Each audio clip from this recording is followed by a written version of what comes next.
it's okay to look after yourself, to do some things for yourself. Can't help but think about the men. Are they getting together and saying, oh, that was really cup filling. Yeah. I needed that. This is The Payoff with me, Sylvia Jeffries. Ladies, welcome.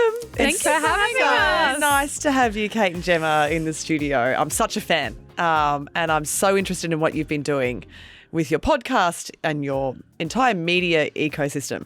But first of all, I just want to know, what do you not have time for today?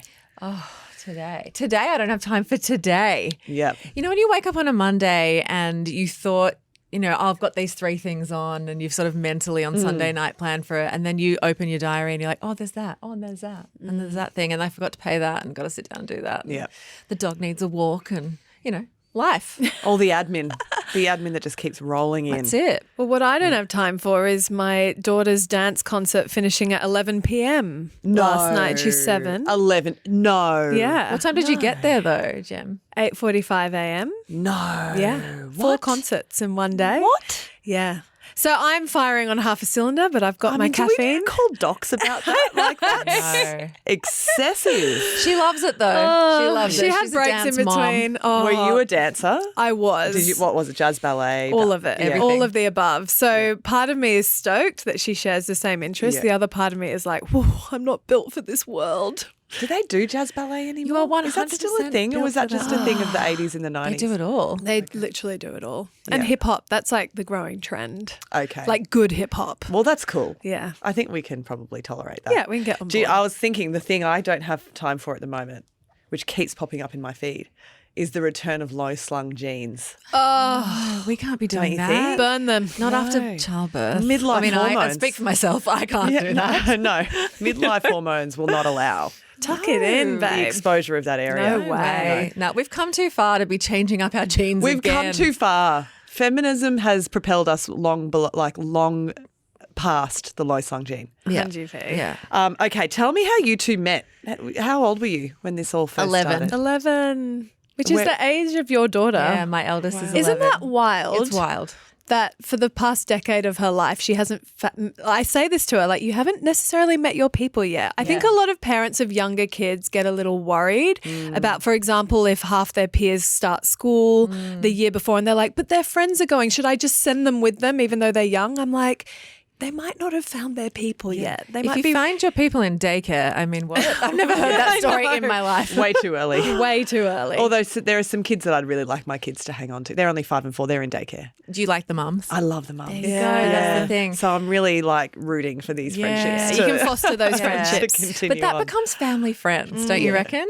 Yeah. Like they're the people you go, come round, whole family, barbecue. It's a different category. different It is category. like proximity Yeah. friends /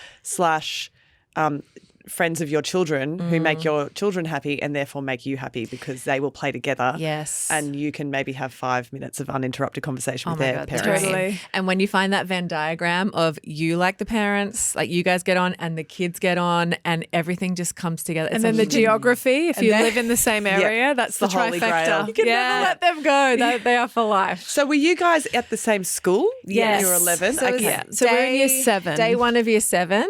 And we literally had a bit of a meet cute. We were in the line for like a sort of the cantini situation. And I was humming the Spice Girls. Wannabe. As we all were. Of Yep. course. It was 1998. Yeah.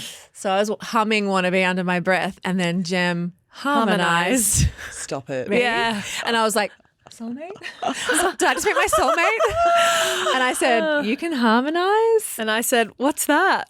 I'm just singing the other part of the song. Just like absolute theatre nerds from day 1. Cute. Yeah, love at first sight. Love at first hum. What were the first impressions? What were your first impressions of Gemma? I and vice thought versa? you were too cool for this me. is so funny. Which is hilarious because you're a delightful dag at heart / nerd, English history nerd, whatever. But you were because I think because she was more developed than me. I think so. In C-cup boobs. C-cup boobs at age 11. Yeah. And so I was like, she's a proper near adult. Yeah. With a slut proper strands. near adult. Oh yeah, we Oh, all yeah, had the slut strands. strands. Yeah, you were so cool. Oh gosh, it's so funny. I was not cool. And I actually had no friends in primary school.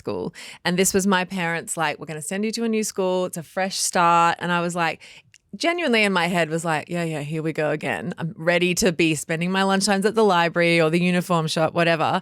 And so I took one look at Gemma and was like, oh no, she's too cool for me. So we both thought each other was too cool. Turns out neither of us were cool. But when you're a teenage girl, you don't think you think everyone else is several layers cooler than you. Definitely. Right? Yeah. You were never the cool one. Yeah. So what did you see in each other back then that you still see today? I think the thing that bonds us most is imaginary play, which has bled into adulthood in such a big way that it's almost embarrassing. Yes. But it's become our whole job now is tapping into both of our inner children. I think Revs and I, obviously we've just declared we're theatre nerds. We're also choir geeks and we just loved doing stuff, making things. Yeah, out of nothing. Didn't matter if it was a short film or a play or photo shoot a for a fashion brand. label we were an starting. imaginary fashion brand that we came up Like with. a magazine, like anything that we could make on the weekend at one of our parents' houses. And then we could like do all the, like, I'm not even kidding, the marketing, The branding. Like we thought of these whole like universes around these creative ideas and we both just never ran out of energy for it. So even when, like I have a younger sister and I always tried to make her my Dolly who I would dress up. Let's do a photo shoot. Let's do a play. And she was always like, Kate, go away. Not today. Whereas Jem was like, let's do it. Let's go. Let's you were the Dolly. Locked in. Yes. We were just so into it. So into it. And then we would abandon ideas and new ideas. Like we're both a bit like pinball-y with our attention. We're like, ding, ding, ding, ding, ding. What's the new shiny thing? Let's go after it. Yeah. And then so ditch it. Everything at school, like we did the Shakespeare Festival was our big moment in the calendar every year. And then we were in the choir and the madrigal and the band and the drama stuff. And like you name it, we did all of it together. Yeah. And we just ride or die. And I have to say, we have to give credit to our school because we went to a school that really encouraged us to dominate your lane. Whatever your area of interest is, it doesn't matter if it's academic or not or sports or not, just go hard. And I think that really set us up really well. Did you have a teacher who was most involved in that, who was sort of most supportive of? Not really. I think we drove our teachers a little crazy. I think we were like, insufferable. I don't think you're doing this the right way. Can I recommend something else? Like, what if we did this? And like, Gemma, Kate, shut up. We're doing Ave Maria. We're not doing Sister Act 2. Just like sit down. We always joke that if we had YouTube in our day, good Lord. You would have been leading the way. 100%, because our parents wouldn't have known anything about it and we would have just gone ham. Yeah. Like and subscribe, us at 12 years old. Yeah, totally. So I was going to say, like, this was kind of an accidental career path that you landed on with the podcast, but in a way it was kind of always coming for you because this is sort of what you were playing around with as kids. When this podcast started, we don't have time for this. What were you doing in your lives? What was your day job? Well, nothing like that. Like it is wild that it makes a lot of sense when you look back now and go, of course we ended up here. But we went on such a journey, completely lost ourselves, even abandoned ourselves, tried so many different things to arrive back at this place where you go, yeah, of course. But when the podcast started, so take yourself back to 2020 and it was lockdown. I think the second wave of lockdown. I'd fled home. I'd been living in the UK. So I'd just done the hardcore lockdown there for 6 months and came back to Australia. And you were running your courses? Yep. Photography 101? Yep. Yep. And your Instagram was like really becoming your full-time gig as well? Yeah, I was a photographer. I was doing wedding photography, but that all came to a screeching halt, obviously during COVID. And then I launched online courses and got into that e-learning space really early on. So I was running my own business from home, working for myself, loving life. Yeah. And you came back. I came back. Ruined everything. I ruined everything. In the best way possible. I was free. Oh, no, I was working as an art director at a digital magazine. Oh, wow. Which was new because I'd been freelancing for 10 plus years. So I came back and was like, okay, I've escaped UK COVID. I'm back in Australia. I'm going to get like a real job and knuckle down and focus on that for a while. And then Gem had other ideas. So was it your idea to do the podcast? Yeah. Well, she came back and I was like, yay, my bestie's back. Let's start a podcast. Naturally. It was an idea that had been percolating for a while, but I knew she was kind of the perfect person because it sounds so silly, but we make ourselves laugh. Like we crack each other up. We talk so much shit and nothing's off the table in our conversations. And I always found people were sort of saying, oh, you know, do you talk about that stuff with your friends? And I'm like, yeah, don't you?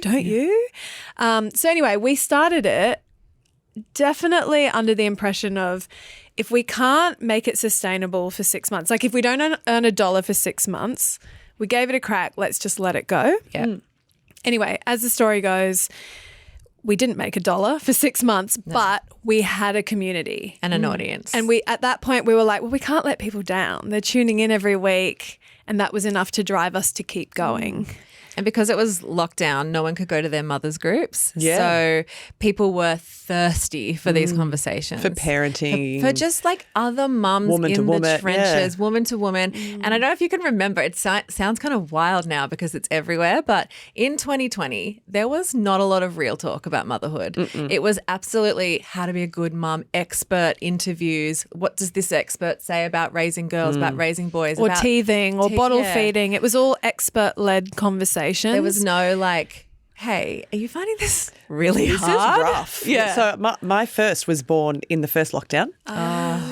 And at that time, you couldn't even get into a GP. The GPs were closed. Yeah. And what about breastfeeding? And, and I had a baby who was failing to thrive. Oh, my God. And I had to find a doctor. So I found a pediatrician.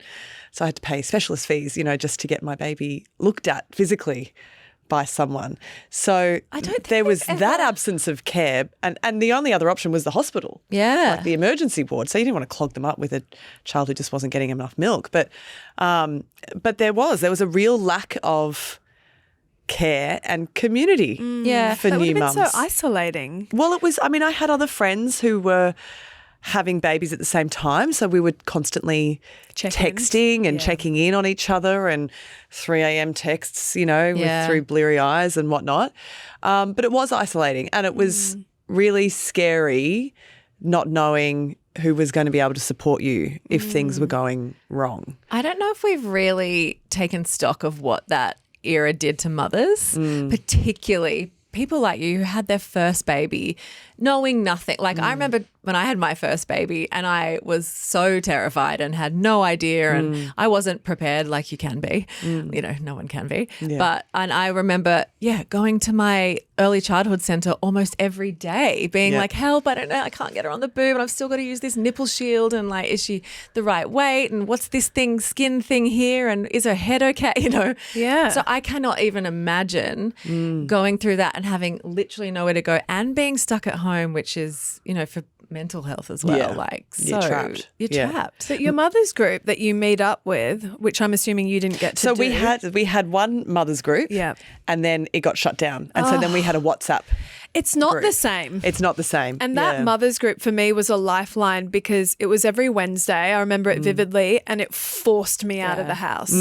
I was like rotting at home with a newborn, but I loved that Wednesday because I was like, all I've got to do is shower and show up. Yep. And that They will felt accept hard. me in my activewear. Totally. That's it. Yeah. Yeah. And my gross hair in a top knot. Yes, and they will want to talk about Yeah. areolas and like stitches and All of the stretch marks things. and vomit. Like Yeah. that's what we definitely wanted to do with the podcast. I mean, there was the first layer of like, we have so much fun together and let's just make ourselves a job where we can hang out for an hour every week. But then we were like, come on, this perfect mother thing that's going on online is insufferable. Like no one really lives that way, No, right? no Like, can way. we just have a bit of real talk about this situation? So what was the feedback you were getting from your community and how long did it, like, how rapidly did it grow, your following? Oh, It was so nuts. quickly. Yeah. So we launched over Christmas, which was a total accident, but a business dream, because what we didn't appreciate was a lot of and there weren't that many, I mean, there were podcasts, but it was definitely the early crest of podcasts and they all went on break because it was Christmas time and, you know, everyone takes a break and we launched. That's when we arrived. Which was the perfect moment because Yeah. people were like, oh, something to listen to. And we had 20,000 downloads in our first 2 weeks, which we didn't, again, like first time mums, we didn't know if that was good or not. And we now know is massive. Amazing. Yeah. And then it just kept compounding and Wow. growing so fast. So then we were like, oh, now we have an audience to serve. Totally. And the biggest feedback right from the get-go was thank you for being my friends in my ears. And I think because we do talk so candidly and openly with each other, as I mentioned, like no topic is off the table. I think for people who were missing their friends, we also had a big overseas growth as well, because we had Aussies living overseas who just, it was almost like a comfort listening to your Aussie friends talking about motherhood in such a casual and open way.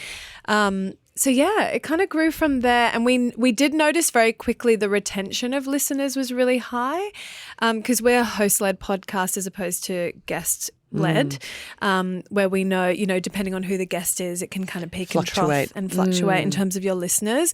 But we were like, oh, people are returning. Yeah. And then every time we get new followers or people, listeners who want to join us, they go back, which for us is wild. Terrifies go and me. listen to the back catalogue. Yeah, go through the back catalogue, yeah. Go through Rev's whole You see divorce journey. The numbers climbing on the history. We're like, Crazy. Yeah. Yeah, people binge the show. Are there topics or subjects that have really gone off Yeah. for you? Yeah, we very early talked about body image from a millennial perspective, and we didn't want to do it in a let's be body positive. We were like, no, let's tell the truth. We are all struggling with this. Like, we know we're supposed to say I love my body, but let's be honest, we don't.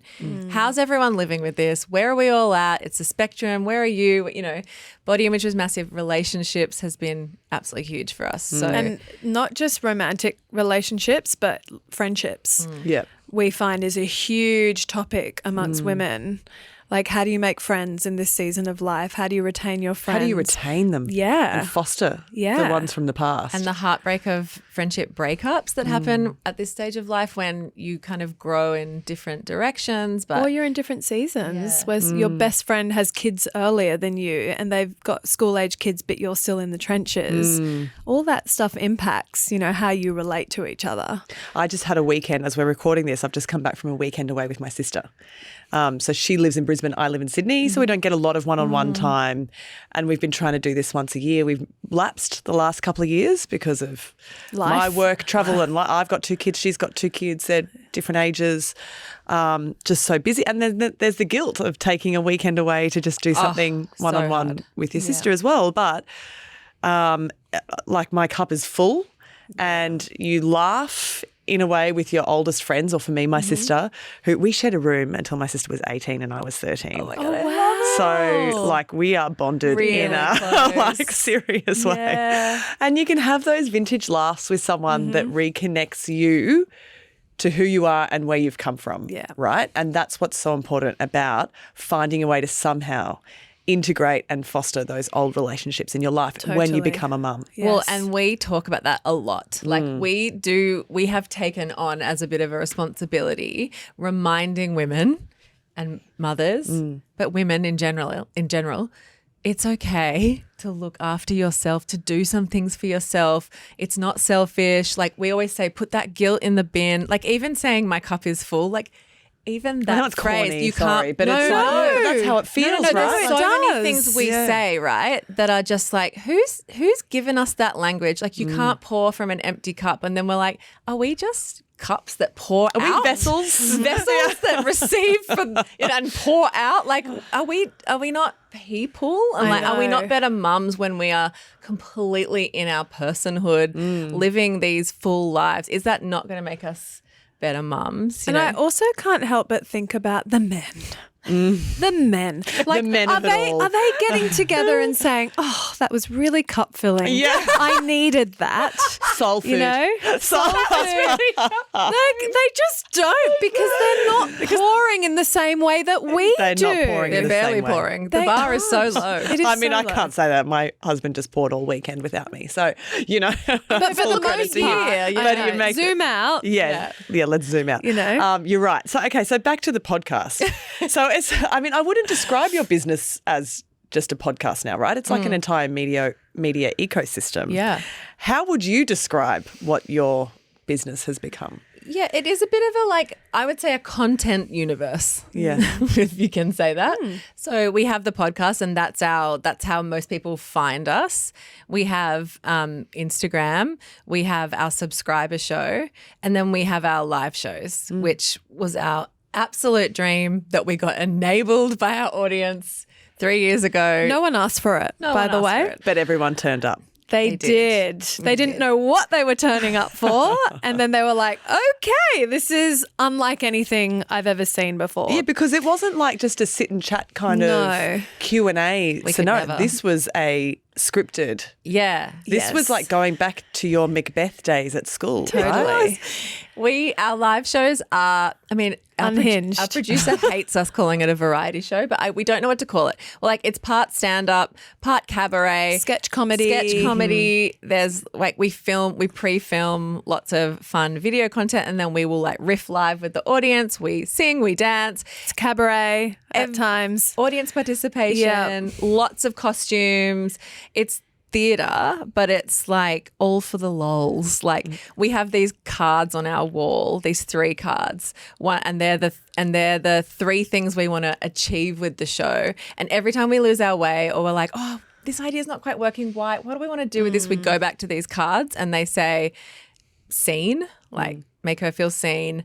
Full body lols. Yeah. And then what's the third one? Community. It's community. Yeah. So it's community, scene, full body lols. And if every single thing we create for the show needs to hit those 3 cards. So if we're like, this is missing something, it's got no community in it. How can we make this more about the DLs? That's what our listeners are called.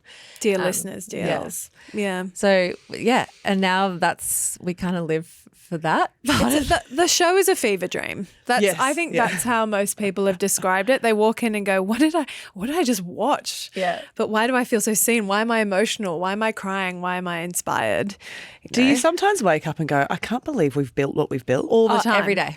All the time. And it brings so much meaning to life, like for us especially, because I think people forget how many transferable skills we all have. Like often we lament like, oh my God, in school I studied and I trained for this and I'm not doing that. I'm not pursuing that anymore. But in reality, those things will come back in a roundabout way and you don't even know you're using those skills.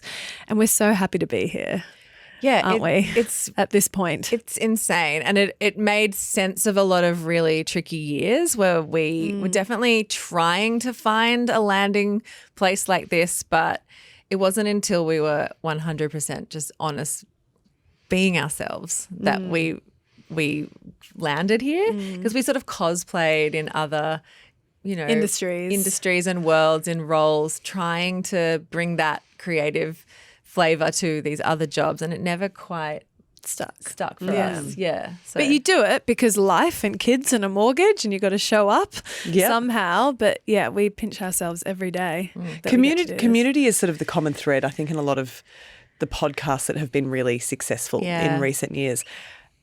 What's the key to building a really strong, connected community? Like, what's the secret sauce there? I really think it's be honest. Yeah, it's honesty. The truth. That was the first word that came to my mind. It can be really scary telling the truth because there's so many things you're supposed to say, and we all do this at work, in relationships, with the mums at school, with our kids. You sort of have these little scripts. Yeah, you perform a version of yourself that's palatable or whatever. But when you just say, hey, my experience is this, and then your best friend goes, oh my God, yes, too. That's it, me too. We always know if we're saying that and it feels a bit uncomfortable and it's a bit scary, then all the listeners are going, everyone else is me thinking too. it. And that breeds intimacy because then everyone who's listening feels connected and to trust. You. And trust, and less alone. I feel like it's the kind of thing you couldn't strategize in a boardroom. Yeah, no. I'm sure they try. How are we going to build community? How's this going to go viral? Yeah. But I need a 7-point slide. Yes, on all of the above. On slide 3 on the deck. We did try and pitch the podcast. Did you? Yeah, to a network, and we even recorded a pilot.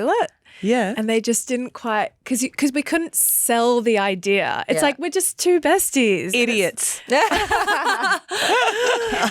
it's not enough of a hook. They're like, what's the hook? What's the tag? Do you walk into their foyer now and go, big mistake, huge? I love Pretty Woman. Yeah.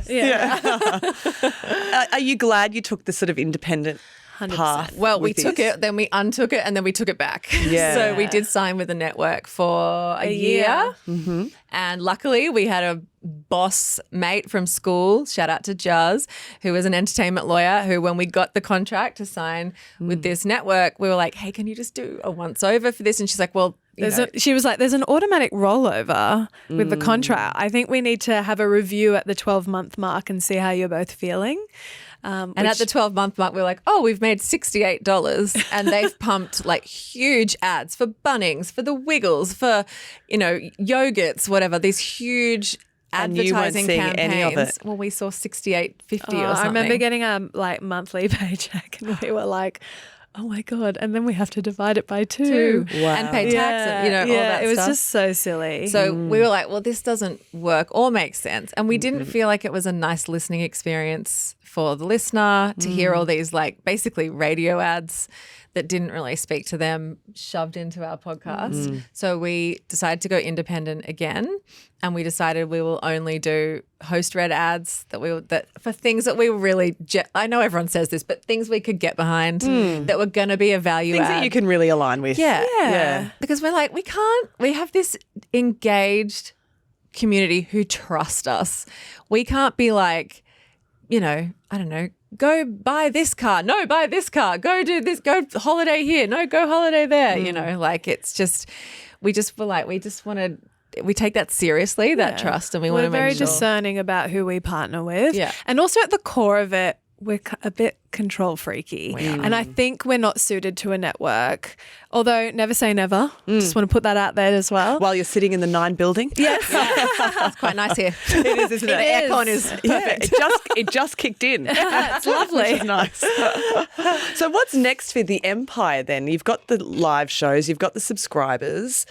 What could be the next stage for this business that you've created? We have so many ideas. It is, we have to sort of be disciplined with ourselves where we're like, okay, do we need a book and a TV show and a this and and bed linen collaboration and a jewelry? We don't want to do all those things. We're like, where are we best to serve our audience? And we think it's in content, like literally chats like the podcast, and then making these parodies and sketches and things that just make people feel so sane and bring levity to the heaviness of parenting and being a millennial woman in 2025. Yeah.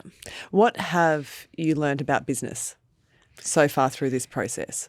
I mean, you have obviously had to pivot into sort of e-learning during the pandemic when you were doing photography. What have you learned about the media landscape and advertising? Oh, you know what? It's not recommended. It's tricky, right? It is. Because you're relying on those businesses having budget for marketing. And sometimes, depending on the economy, they might not. Budgets are tight. Exactly. And that's kind of the first thing to go is marketing. But I feel like what we have, which is different from other parent-focused podcasts, is that trust that Revs was talking about, our return listenership, our listen through. The fact that we have all of this data really backs us, and then it gives the brands confidence because we might charge a higher price for the CPM, technical term, but then they go, no, but there's follow through. Like we're seeing those click throughs, with seeing things going all the way through to purchase, add to cart and all that stuff. So we really do back ourselves on that, don't we? We do. And like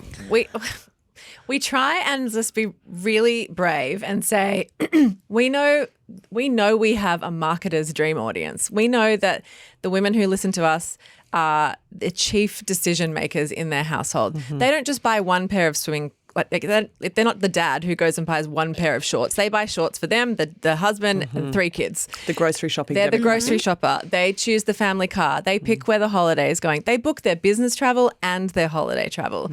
We know how powerful our audience is, and we are not going to make it shit for them. But we're also not going to like work for free for the privilege of spruiking your brand. So we do say we know who we have here, and you've got to pay to play. That's been hard for us to learn. It has. As women, we're very apologetic, especially when you're doing something that you love. You almost feel bad for charging. As a reformed people pleaser. Yes. It is very hard to find that language, to set your boundaries. And you have to set boundaries on your time. You do. As well. Where do you set the boundaries? What are the parameters for you when it comes to people asking for your time? Well, I think for a rule for Revs and I is we follow the full body yes rule, because we can feel when we're both trying to justify an opportunity. We're like, Yeah. That could be we could cool. do that. Do we? When would we? And then we sort of have to zoom out and go, no, this is not a full body yes. Like there's red flags going off, and we're trying to justify, because at the end of the day, bills have to be paid, right? Like we've got a team to support, we've got our own studio and rent to pay and all that kind of stuff. But we still try and really stay true to what feels right, because then we're going to do a good job, which serves a brand, which then serves our audience. And we have to remember that ecosystem will take care of itself if we take care of it. We've also learned, I think, that the marketplace seems to change every 18 months. And this is particularly, we work a lot in social media. So a huge pillar, like one of our streams of revenue is socials. Individually, we have an Instagram each that we service, and then we've got the podcast Instagram, and we do social partnerships. A lot of people want to do audio ads and then socials on top of that. And man, does that change so rapidly. And something that worked 6 months ago doesn't work anymore. Because Instagram changes the way that the algorithm Meta works. just is constantly going, no, look over here. Yeah. Oh, we're doing this now. And, you know, when brands would have $20,000 for this one year, and the next year they have 10. And you go, okay, cool. We need to think differently. We need to change how we work. And that is, it takes an agility that we're so grateful to be a partnership, like two of us. And we have two other women on our team who the four of us work incredibly intimately together. We all follow the full body yes. And we are very candid with each other. Like, do we want to do this? Is this worth 2 days away from your kids? Is this worth not seeing your husband for 7 weeks? You know, Is this worth whatever? And, but we are constantly throwing ideas around like, okay, that doesn't work. What can we do differently? There's nothing like having kids to kind of bring your focus into focus on how you want to spend your time. That's right. And that's having kids actually bolstered me to start to understand my own value and worth. And that's translated into the podcast for both of us. But we always say we've got to put our big girl pants on. We've got to say no to this or hold our ground or not bend, because the thing is there's always a conversation, there's always a negotiation, and there's some lines that for us we're like, no, it's a no, let's walk away. We're not doing that because it's compromising ourselves, our time, us. And it always works out in our favourites, that whole saying no to let other doors open. Okay, I want to chuck a few questions at you that I think mums have to answer a lot, but dads don't. This is our specialty. And I just want to know, because I always get a bit stuck. I'm not great on my feet with some of these things. So I want to know how you answer these questions. Okay, first one. Great to see you here today. Who's looking after your kids? Their dad. And I always do that smile of like, don't push me. Their dad, full stop, no follow-up. Yes. No follow-up. Nothing Don't left feel to the say. silence. Okay, how do you juggle it all? No one's juggling it all. That's a mirage. It's a mirage. facade. It's Who bullshit. asks you that? Yeah. Everyone, how do you juggle it all? Yeah. I get asked that all the time. Because you have a big, like, visible job. Yeah. Do you think that's why? I guess. Yeah. I guess. But everyone's it's just life, isn't it? As well? Well, I'm sure your male counterparts are not asked how they're juggling it all. No, they're never. No. Yeah. I don't think anyone's asking. And again, my husband, very involved. Yeah. Like works early in the morning, so he's always available in the afternoons, evening. He cooks dinner every night. Oh, love that. So very involved. But I don't think anyone's asking him how he's juggling. Well, because they know fatherhood. the answer. He has a wife. Yes. Yeah. The answer is there. Assumed. Whereas I think it's kind of built into the fabric of what we all know about society, which is, you have a husband, but often that's not much help. In fact, often that's your third or fourth dependent. It's the other child. I mean, there's a stat that says the thing that women find most stressful of all their relationships is actually their partner over their kids. Harder than the kids. It's true. Wow. Well, see, there you go. Okay. Another one. Do you think you'll have another child? Do you? People are still asking that. I don't know. I would say something like, do you want to have it for me? I know, yeah. Shut up. I just can't believe people Would you like to check the thickness of my uterine wall and see what's possible? Stretch and sweep while we're here. Check on the embryos that we froze. I know, yeah. It just happens a lot. Okay, also, what are your thoughts on party bags? What do you mean? At kids' parties. Well, I'm not a fan of them at all, generally. But I mean, if I'm going to do party bags, I like the old school, a little bit of sugar. Fine. Yeah. But not landfill. I No. hate that so much more. I'm guilty of it. See, because I've done I'm it the too. one who 48 hours out from the party, I go, shit, I've forgotten party bags. So I turn up to Kmart in a fluster Yes. and I buy all the You things. You just overcater. grab. I overcater. Yes. But I never, do you know what I don't put in there? Anything that makes a noise. Oh, I've got a friend who put a mini plastic recorder. Does she hate And you? I She texted her hates and I was you. like, you hate us. You hate us all. She hates you. She Why wants would you to die. subject us Yeah. to this She wants you, bullshit? she wants you to end. I know. Bring back the red frog, you know? Yeah. Bring that back. The thing, I tried to be a Smarties. cool mum Smarties. once and be like, we don't do, but and then suddenly the kids are like, it's what they expect: cake and party bags. It's all they give a shit about. Yeah. But I hate the party bags so much. I try and mitigate away from my guilt around landfill by doing fiver parties. What's that? Such a hack. Oh, it's so great. And I love that it's spreading. My daughter went to a fiver party because I was like, hey, I'm doing this. Why isn't anyone else? And she got invited to one. Essentially, it's instead of bringing a gift, your kid brings $5. And then the birthday kid is saving up. So there's financial literacy in This is there. Just amazing. They saying. get a pile of little purple notes Yep. and they're like, These ooh. kids been listening to the payoff? They must have been. Must have been. But my daughter got $95. I took her to Kmart and then she really had to think about how to spend it and got something she really wanted. Did she spend it all, save a little, or spend? She did. Good. My son, though, blowing it all, make He it made rain. it rain. cash. in Yeah. Kmart, That's toy such aisle. a great idea. Yes, and good. it's a relief so for cool. parents. Totally. No mental load. I mean, we've got to get cash out. Sure, but Yeah. Well, that's the next step is you put bank details and go transfer it to Transfer this Spriggy it, yeah. account. Venmo. Yeah. Yeah. That's the next step. That's genius. Can I tell you that you've got your kids are 4 and 5? 4 and 5. So Jem's eldest is 7. Yeah. You guys are almost done. Like Yeah, I right. haven't been to a party. Like neither of my kids have been to a No party with more a party party bag this year. oh my god, You're almost out. All right, Like it does right. stop. Almost out of the woods. Look, you do start to then have to drive to Ninja Kids here or like these Yeah. activity Yeah. things. But that's I don't know, fine. that's fine. Drop them Yeah. off. Go get your nails done. Do your groceries, Great, whatever. great. But yeah, the party bags do end. Okay. Yeah, the drop. I'm not at the drop and run stage yet. Oh, of what a kids' parties. life upgrade. it's like 2 hours of free babysitting. Yeah, great. So Great. good. And so that's when you say yes to all the I invitations. am excited for you. 100%. See Yes. what lies ahead. Yeah, but then you got to pay it back by also hosting the party at Well, some that- yeah, point. yeah. Exactly. But everyone cops it once a year. Yeah, you white knuckle it for a Yeah. day. And It's then fine. then you all get these little hours here and there to just be yourself again. It's so worth it. So worth So obviously here on The Payoff, we talk a lot about personal finance, setting ourselves up for the future, financial independence for women as well, which is really important to me and I know to a lot of our listeners as well. How would you describe your own approach to personal finance? So I had a mum who raised me to always be financially independent. She also put the fear of credit cards into me to my me too. benefit. Yeah. It's really good. I'm quite scared of debt, but I also have now come to understand good debt. I always tell my husband, like, I like my financial independence just to keep you on your toes a bit, you know? That I could drop and run at any Exactly. moment. There's always an exit. Totally.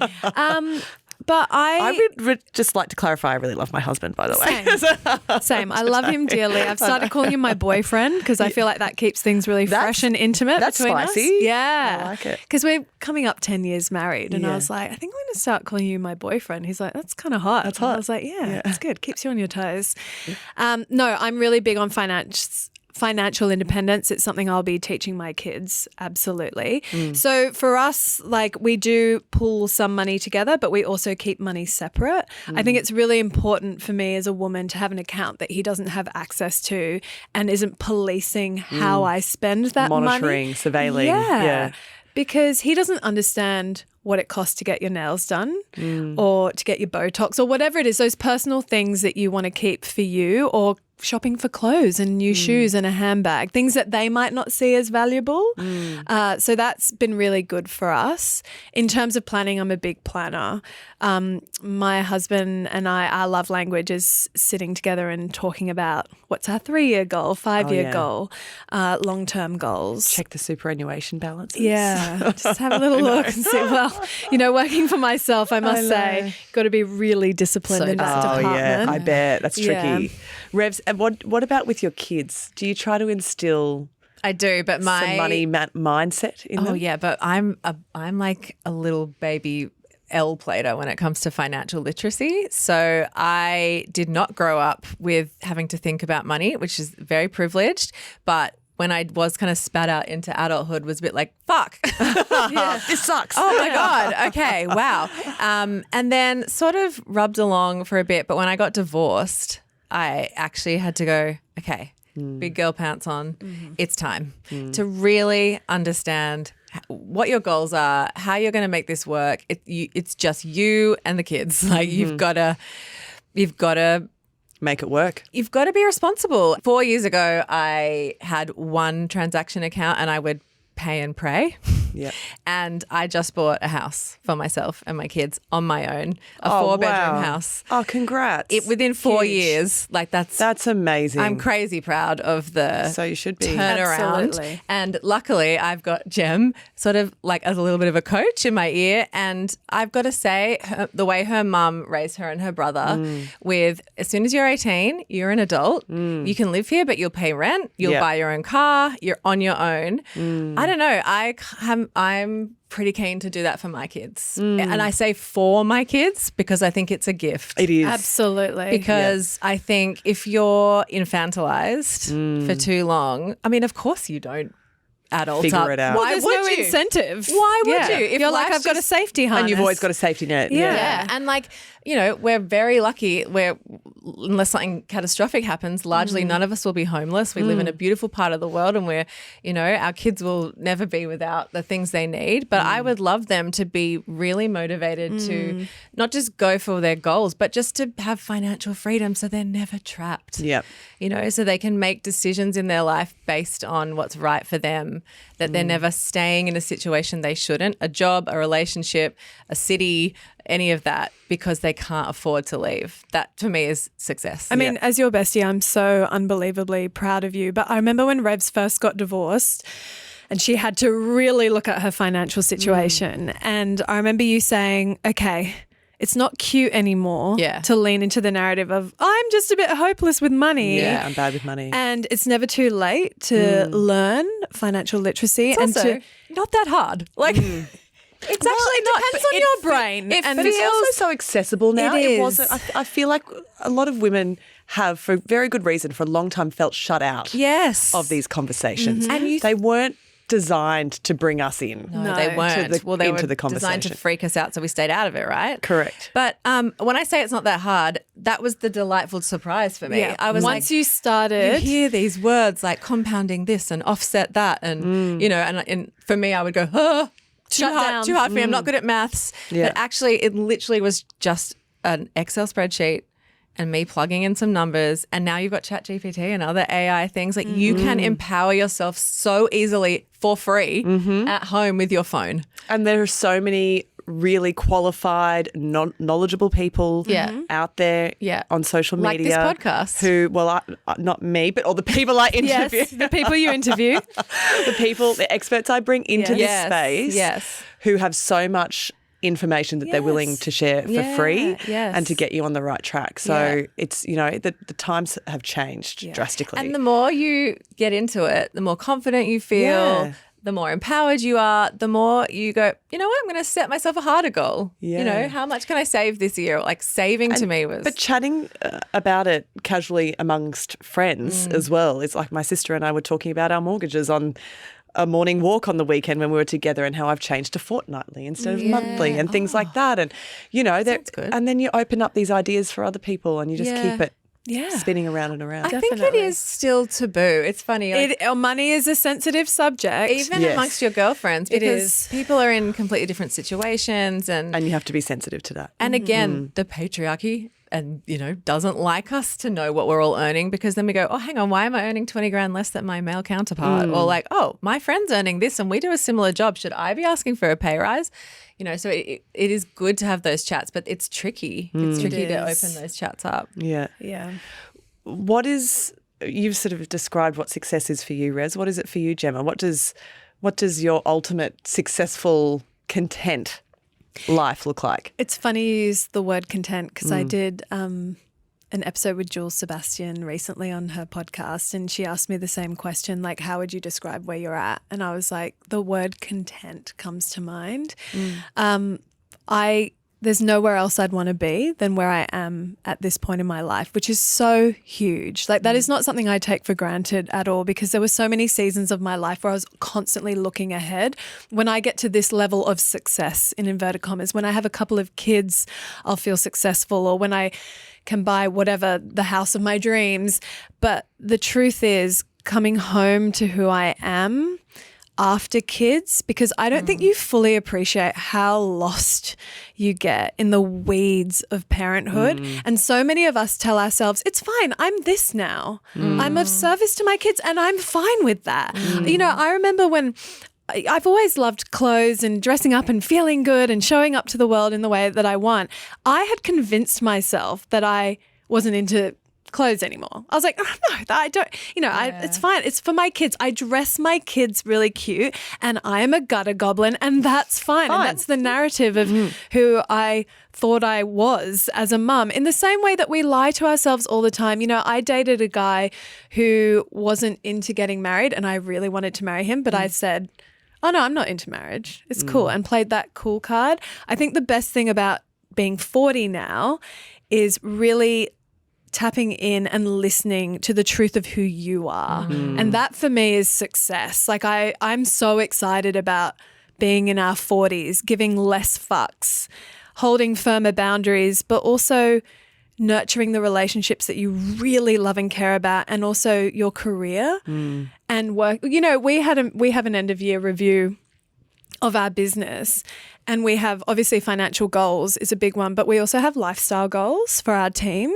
and for ourselves, because that also matters just as much as with how we show up to work and how we want to spend time with our loved ones and how to balance it all. I hate that word balance, but it's true. Juggle it. What are your lifestyle goals for the next year? Well, something we've always maintained with our podcast is school holidays, because the school era of life, we sort of joke about, we're strapped to the conveyor belt of school routine till they're 18. But actually it's flying by. Like Revs' daughter is going into year 6 next year. And I step back all the time and go, how did we get here? Did you just birth her? Yeah. Did you just birth her? How do you have an 11-year-old? Then she'll be off to high school, and then that independence will come in so hard and fast. So yeah, for us it's taking school holidays. We just don't. We want to be available for our kids during that time off. And sometimes it doesn't mean going away on holidays. No. But it just means it's being available. Hanging. Just hanging at home. But like it's not just for our kids either.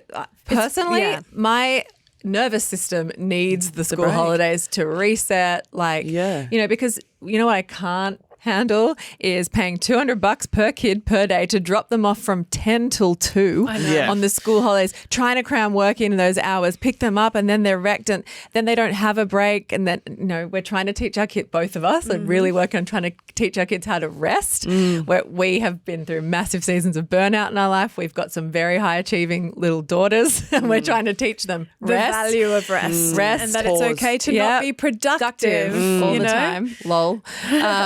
Monkey see, monkey do a little bit. So we're sort of forcing ourselves, let's take school holidays and not work. So it means we work harder in term time, but it's so worth it for us. But also the reality is like when you're a host-led podcast, we bring a lot of content from our own lives to the pod. You're emptying your cup. We are. And sometimes you need a big break, even just 2 weeks, to interact with other people in the world or have new experiences. Go out and live so that we can bring fresh ideas, content to the podcast and stories. Yeah.